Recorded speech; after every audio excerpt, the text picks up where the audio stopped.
People believe Amish girls don't have crushes, that our hearts stay quiet until marriage, untouched by curiosity or longing. That belief is incomplete, and it misses something very human. My name is Eliza.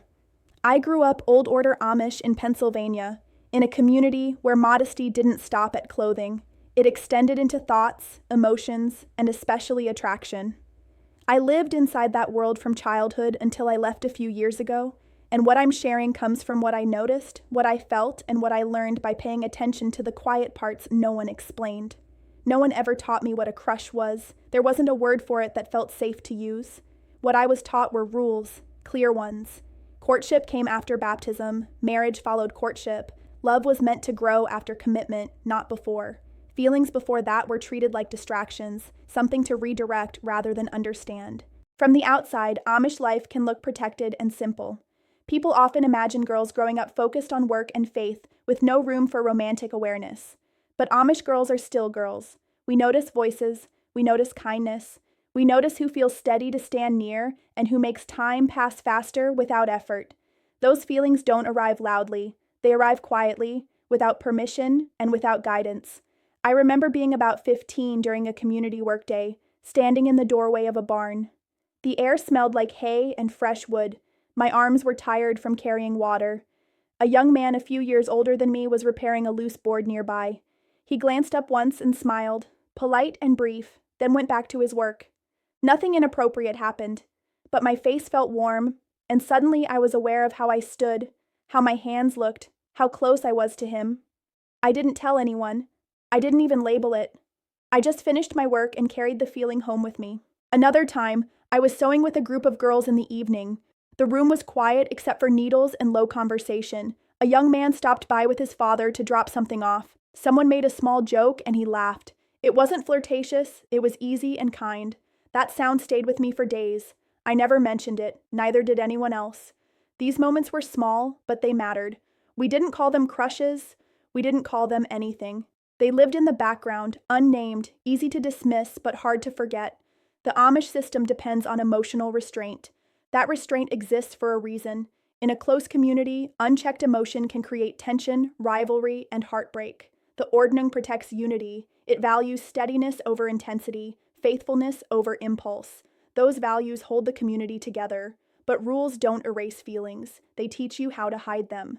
Community pressure rarely comes through confrontation. It comes through silence, through sermons that speak about purity without mentioning desire, through advice from older women about guarding your thoughts, through the way conversations gently shift when feelings come too close to the surface.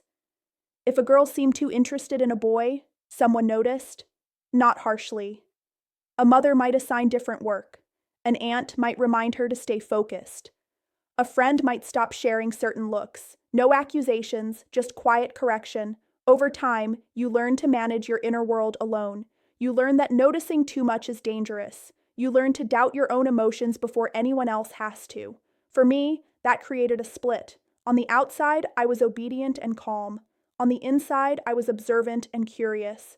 I didn't feel rebellious, I felt human. But being human wasn't something we discussed openly. Not every Amish girl experiences this the same way. Some truly don't feel romantic interest until later. Some feel comforted by clear boundaries.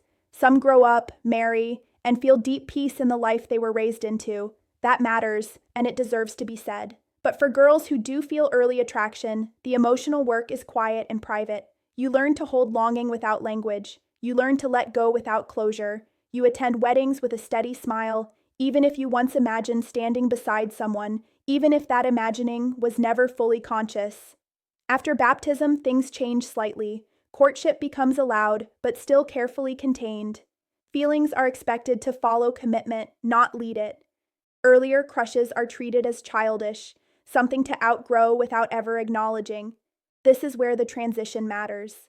Those early, unspoken crushes don't always disappear. Often they're reframed. You tell yourself they were nothing. Immature, not real. When courtship begins, you're encouraged to focus on faith, work ethic, and compatibility. Those things are important, but if you've spent years practicing emotional restraint, openness doesn't come easily. I remember entering courtship with seriousness rather than excitement. I was respectful and committed, but not expressive. I had learned how to contain feeling, not how to explore it. My marriage wasn't unhappy, but it was quiet in ways I didn't understand at the time. Some women carry a sense of loss they can't quite name, not for a person, but for a part of themselves that never had permission to exist openly. Others feel relief that early feelings never complicated their lives. Both experiences live side by side in the same community. From the outside now, I don't see secret crushes as rebellion or failure. I see them as evidence of humanity. They appear anywhere people grow up together, work together, and share long days and shared values. What matters isn't whether Amish girls have crushes. Many do, some don't. What matters is how those feelings are held, whether they're treated as shameful or simply human, even when they aren't acted on. Leaving the community gave me language I didn't have before. It helped me understand that attraction isn't dangerous by itself. Inside the Amish world, we managed behavior without examining emotion. That protects order. It doesn't always protect emotional clarity. I don't share this to criticize. I share it to add nuance. Life inside a traditional community is layered. It holds devotion and silence, peace and longing, certainty and restraint all at once. If you grew up Amish and recognize yourself in this, you're not alone. And if you're listening from the outside, I hope this helps you see Amish girls more clearly. We are not empty vessels waiting for marriage to awaken us. We are aware long before we're allowed to speak.